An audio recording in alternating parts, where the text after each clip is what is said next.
Depois de 3 meses de muito trabalho, de altos e baixos, de polêmicas e discussões, de denúncias de corrupção e superfaturamento na compra de vacinas,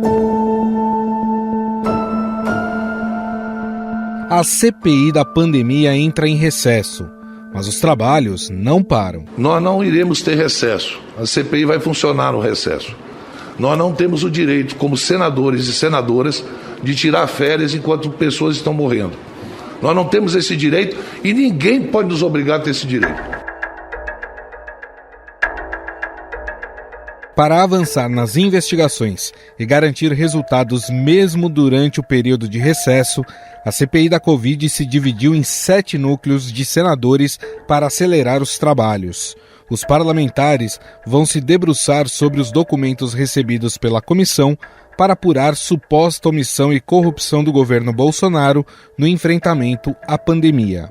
A ideia é que os núcleos ajudem a estruturar um material consistente, baseado nos documentos recebidos, para auxiliar na produção do relatório final do relator Renan Calheiros. A força-tarefa recebe até apoio da senadora Simone Tebet e Elisiane Gama, que apesar de não serem titulares da comissão, têm sido atuantes nas sessões. O Ministério da Saúde, sob o seu comando, nos deixou nesta guerra em campo aberto. E com isso, todos nós vestimos uma camiseta com um alvo, bem no nosso peito ou no nosso pulmão. Nós viramos alvo fácil. A compra da vacina indiana Covaxin vai ser apurada por um dos grupos de parlamentares, por suspeita de corrupção na negociação. O contrato foi assinado com a empresa Precisa Medicamentos para a compra de 20 milhões de unidades, a $15 a dose, preço mais caro dentre os imunizantes comprados pelo país. O contrato da compra da vacina foi suspenso em junho após recomendação da Controladoria Geral da União. Não se trata de omissão, são ações deliberadas objetivando se trata de preferência. Determinados objetivos, que é quebrar o monopólio da Pfizer, da AstraZeneca também, e para trazer a Covaxin. Outro núcleo vai investigar a atuação de intermediários na compra de vacinas contra a Covid-19. Essa frente de apuração ficará com o senador Randolfo Rodrigues. As denúncias feitas pelo governador do Rio de Janeiro, cassado Wilson Witzel, sobre possíveis irregularidades na administração de hospitais federais fluminenses também serão alvo de uma das frentes de investigação, que ficará a cargo do senador Humberto Costa. Se o senhor fosse um pouquinho mais educado e menos mimado, o senhor teria respeito pelo que eu estou falando. O senhor me respeita, senador. Experiência não tem a ver com idade. O senhor me respeita. O senhor me respeita. O senhor aprendeu. Este mesmo núcleo também investigará os ganhos milionários de farmacêuticas com a venda de medicamentos como cloroquina e ivermectina, o suposto tratamento precoce e ineficaz contra a Covid defendido pelo presidente Jair Bolsonaro. 16 milhões de vidas que esta gente salvou. Eles e milhares de brasileiros. Pelo 16 milhões de vidas. Foram salvos pelo tratamento precoce. Sim, senhor. E pela imunização natural. O tratamento precoce que Vossa Excelência e outros tantos aqui demonizam salvou vidas no Brasil e no mundo. Outra linha de investigação vai focar no negacionismo do governo federal no enfrentamento à pandemia e na propagação de fake news. Estes temas ficarão a cargo do relator, Renan Calheiros, e do senador Alessandro Vieira. O grupo pretende investigar a origem de notícias falsas e campanhas sobre o tratamento precoce contra a Covid e os gastos da Secretaria de Comunicação com agências de publicidade e influenciadores que faziam campanha pela cloroquina contra a vacina e contrariando as orientações de isolamento social. O governo trabalhou sob a orientação de um chamado gabinete paralelo. Esse gabinete paralelo tinha uma atuação negacionista em relação à vacina, de propagação da hidroxicloroquina. O senador Otto Alencar ficou responsável por um subgrupo que vai apurar o aplicativo Tratikov, lançado pelo Ministério da Saúde, que indicava o uso de medicamentos sem comprovação científica. Também vai apurar a omissão e a negligência na compra de vacinas, o estímulo à imunidade de rebanho e a crise do oxigênio em Manaus. Naquele dia que foi apresentado e foi feita o roubo dessa plataforma, e foi feito um BO. Foi feito o quê? O roubo? Foi roubado. Foi roubado? Foi. Ele pegou esse diagnóstico, alterou com dados lá dentro e colocou na rede pública.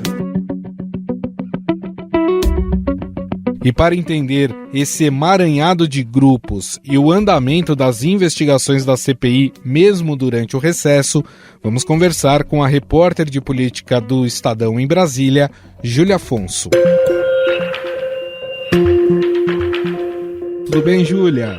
Tudo bom, Gustavo? Como é que você tá? Também, tudo certo. Bom, eu vi que a CPI vai se dividir ali em grupos para poder analisar vários braços, né, em relação ao que aconteceu na gestão do governo federal no combate à pandemia, né? Teremos a investigação sobre compra de vacinas, teremos investigação sobre fake news, tratamento precoce, enfim. De fato, Júlia, a quantidade de provas e de documentos levantados pela CPI se fez necessário não apenas que os senadores tenham que trabalhar no recesso, mas também dividir grupos de trabalho? Exatamente, Gustavo. Como você bem lembrou, a gente está num recesso de 15 dias da CPI, que começou na semana passada, então a gente não tem aqueles depoimentos terças, quartas e quintas e às vezes sextas-feiras. A CPI, ela não parou nesse recesso, e de que forma?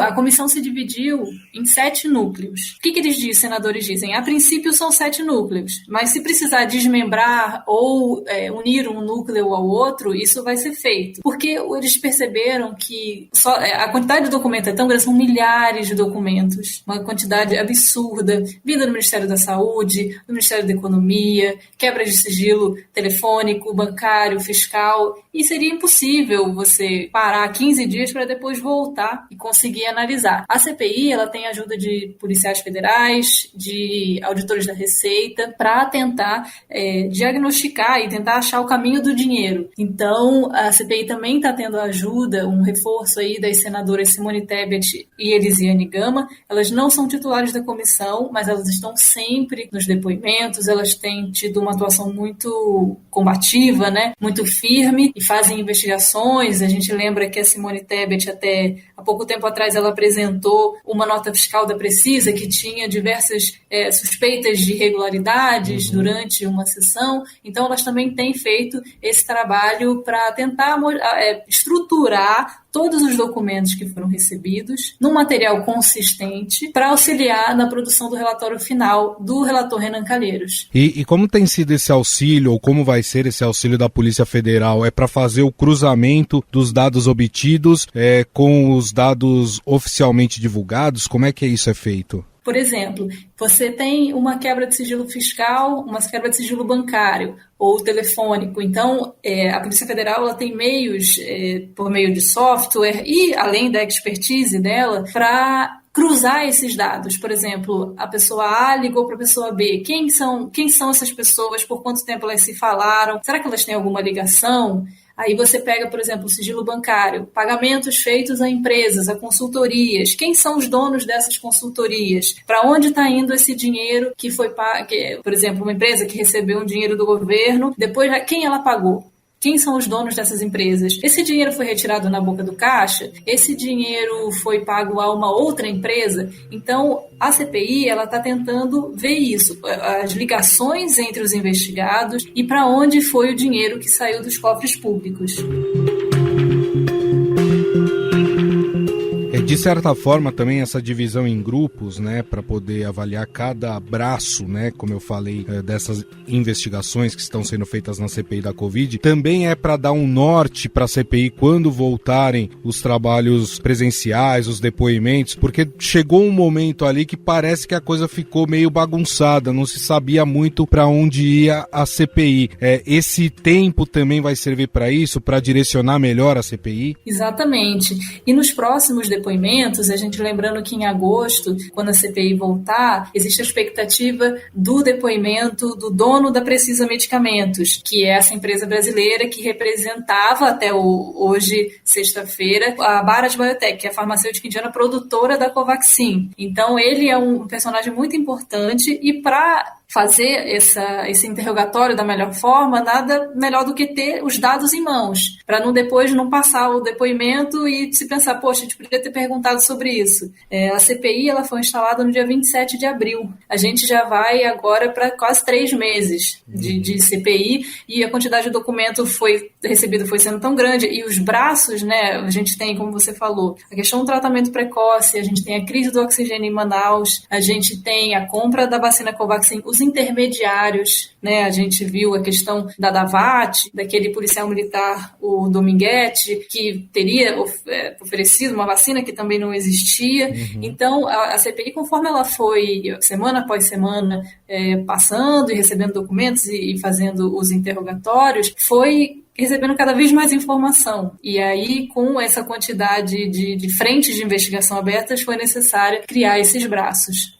Para a gente fechar, Júlia, a gente ouve o relator Renan Calheiros falando e ele dá a entender que já existem sim provas e indícios de que houve sim diversos problemas na gestão do governo federal no combate à pandemia. A ideia é essa, de fato, dos membros da CPI, que realmente já há como se provar culpa do governo federal em relação a esses assuntos que estão sendo investigados na CPI da Covid? A CPI, ela criou no mês passado, ela instaurou uma comissão de juristas. E o que eles estão fazendo? Essa comissão de juristas, ela está nesse momento, desde a sua criação no mês passado, investigando quais são os possíveis crimes. Houve crime de responsabilidade do presidente da República? Essa omissão, essa suposta omissão que a CPI aponta na compra de vacinas, por que demora para comprar a vacina da Pfizer? Por que da Covaxin foi tão rápida? Isso, de certa forma, foi uma ordem do presidente. E, então, essa comissão ela está avaliando nesse momento quais crimes poderiam ser imputados ao presidente da República e a outros,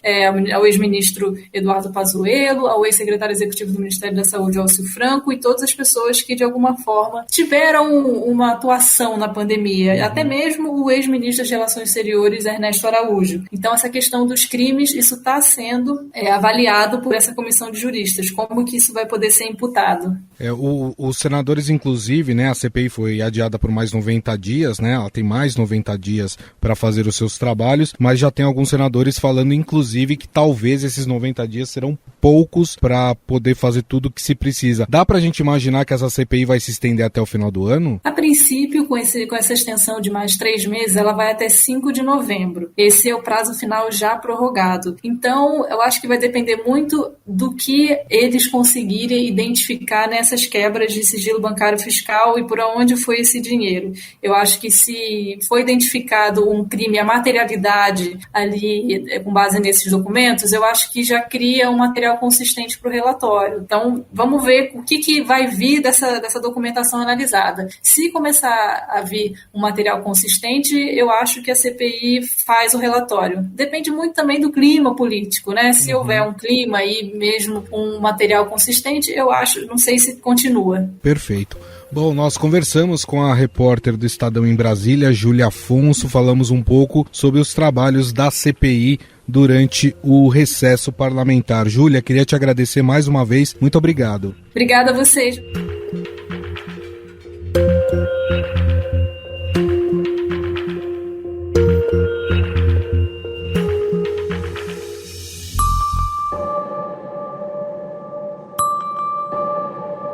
A A atuação de um general da ativa, Eduardo Pazuello, no comando do Ministério da Saúde durante a maior parte da pandemia, fez com que as investigações da CPI atingissem uma importante base do governo de Bolsonaro, os militares. Pelo menos 3 dos núcleos estão apurando fatos diretamente ligados à atuação de integrantes das Forças Armadas. Há a presença de militares na tentativa da empresa Precisa Medicamentos de vender doses da vacina indiana Covaxin no Ministério da Saúde. Foram alteradas a coordenação financeira, que é o tenente-coronel Marcelo Costa, se eu não me engano o nome desse, e alterada a coordenação de logística, que é o tenente-coronel Alex. O secretário executivo era o senhor Elcio Franco? Sim, senhor.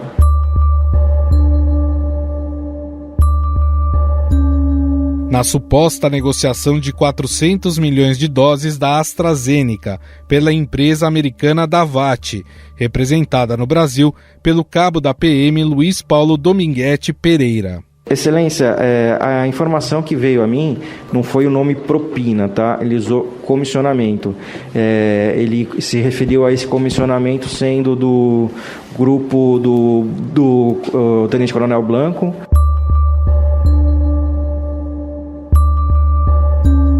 E também na produção do super estoque de cloroquina pelo laboratório do Exército a mando do governo federal.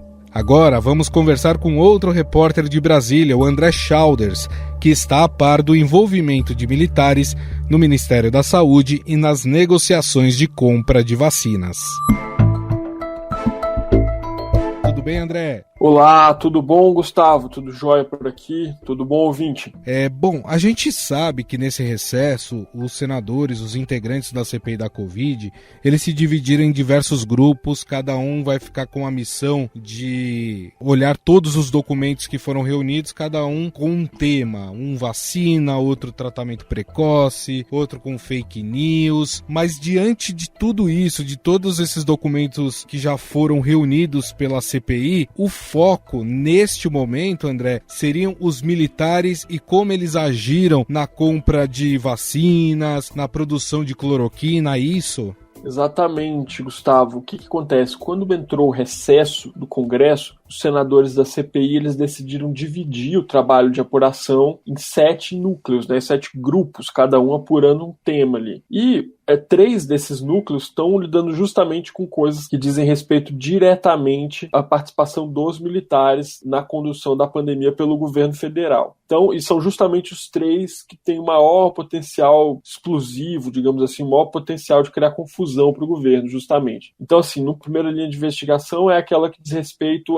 à venda de doses da vacina Covaxin para o Ministério da Saúde, que começou a ser discutido no fim de 2020 e se arrastou ali até o início desse ano. Essa linha de investigação ela diz respeito diretamente ao coronel Elcio Franco, que era o secretário executivo, ou seja, o número 2 do Ministério da Saúde na gestão do ministro Eduardo Pazuello, e hoje é a principal linha de apuração da CPI.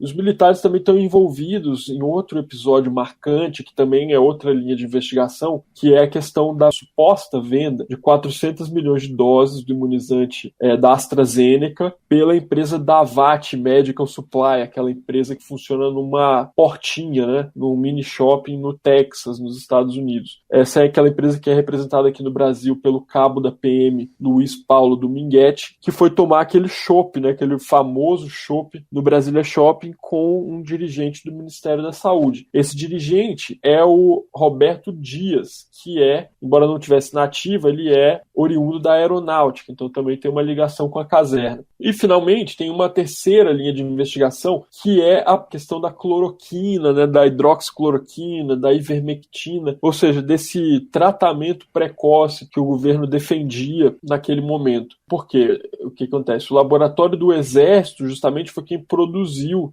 a mando do governo federal esse super estoque de cloroquina, e um remédio que é muito bom para quem está com malária, mas que não tem qualquer eficácia contra a Covid-19, pode inclusive ser perigoso se a pessoa tiver taquicardia ou algum problema cardíaco. enfim. E aí é isso, a CPI está trabalhando, assim, embora não tenha as reuniões, não esteja acontecendo, né, mas a CPI está em andamento, os senadores estão analisando os documentos e vão continuar avançando nesse tipo de apuração até o começo de agosto, que é quando volta o trabalho mesmo do Senado. Tem pelo menos 7 militares que já foram citados, né, na CPI da Covid, nessas suspeitas, né, de corrupção. Os 2 principais são esses que eu citei, que é o Elcio Franco e o Roberto Dias, mas tem outros também. Então a gente tem, por exemplo, o coronel da reserva do Exército, Marcelo Blanco, também estava nesse jantar aí com o Chopinho, com o Dominguete, enfim, e alguns outros que também participaram das tratativas, digamos assim.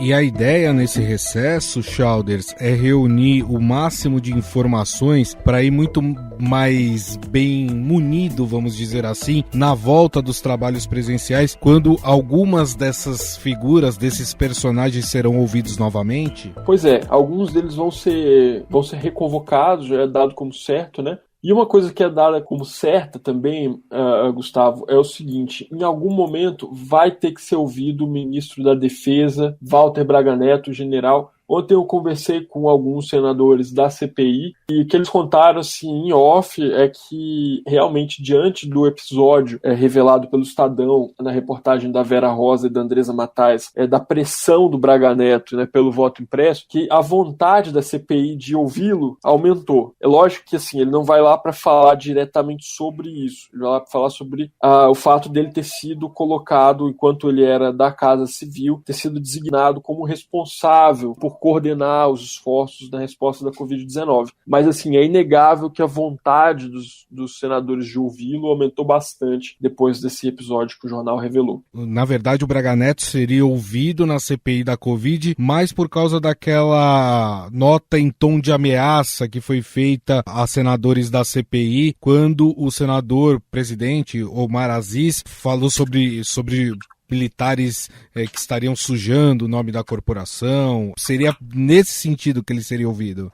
Assim, o que acontece? O Braga Neto, quando começou a pandemia, o presidente Jair Bolsonaro criou um comitê de crise da pandemia, que chamava na época. Isso foi lá atrás, lá no comecinho. E o Braga Neto era o coordenador desse grupo, entendeu? Então esse é o argumento da CPI para ouvi-lo, né? É lógico que isso aí que você mencionou também é muito importante. Assim, vamos lembrar, ele tentou intimidar o presidente da CPI, o senador Omar Aziz, né? O Omar Aziz foi lá, fez uma crítica, né, ali aos militares, fez uma menção aos militares, a banda podre das Forças Armadas, uma menção, digamos, muito cautelosa até, eu acho, Gustavo, que a gente pode dizer, foi bastante contido, o senador foi bastante cordato, né, e mesmo assim ele recebeu em resposta essa nota aí, bastante agressiva e tal, que foi considerado uma tentativa de intimidação pelos senadores. Bom, este é o repórter André Chalders, repórter do Estadão em Brasília, que nos trouxe aí algumas informações sobre os militares que estão na mira da CPI da Covid. Chalders, queria te agradecer mais uma vez, muito obrigado, viu, pelo espaço. Opa, eu que agradeço, Gustavo, muito obrigado, viu? Valeu! Estadão Notícias.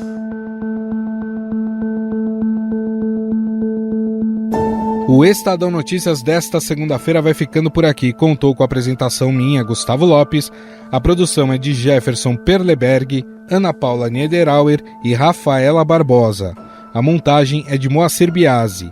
O editor do núcleo de áudio do Estadão é Emanuel Bonfim. E o diretor de jornalismo do Grupo Estado é João Fábio Caminoto. Mande seu comentário e sugestão para o e-mail podcast@estadão.com. E agora, você acompanha mais um Drops do projeto Vozes Negras, comandado pela cantora e apresentadora Paula Lima. Doritos oferece Vozes Negras. Drops Vozes Negras. Olá, eu sou Paula Lima e estamos iniciando mais uma semana de Vozes Negras. A voz homenageada é a de Elza Soares, a grande dama da música preta brasileira. Hoje, ela fala sobre sua estreia como cantora nos anos 50. Paula, que prazer falar com você. Ali Barroso tinha um programa de rádio que era Calores de Desfile. Fui lá, cantei, ganhei nota 5. Gente, encantei lama. Se quiser fumar, eu fumo. Se quiser beber, eu bebo. Não interessa mais ninguém. O Ari falou, senhoras e senhores, nasce uma estrela. Ó, gente, olhei para o céu, não vi estrela nenhuma. Era eu que estava nascendo. No programa de calouros do Ari Barroso, eu me inscrevi para ganhar nota 5, lógico, né? Precisava de dinheiro para comprar remédio pro meu filho. Me tornei uma cantora. Você ouviu Drops Vozes Negras. Realização Sony Music e Rádio Eldorado.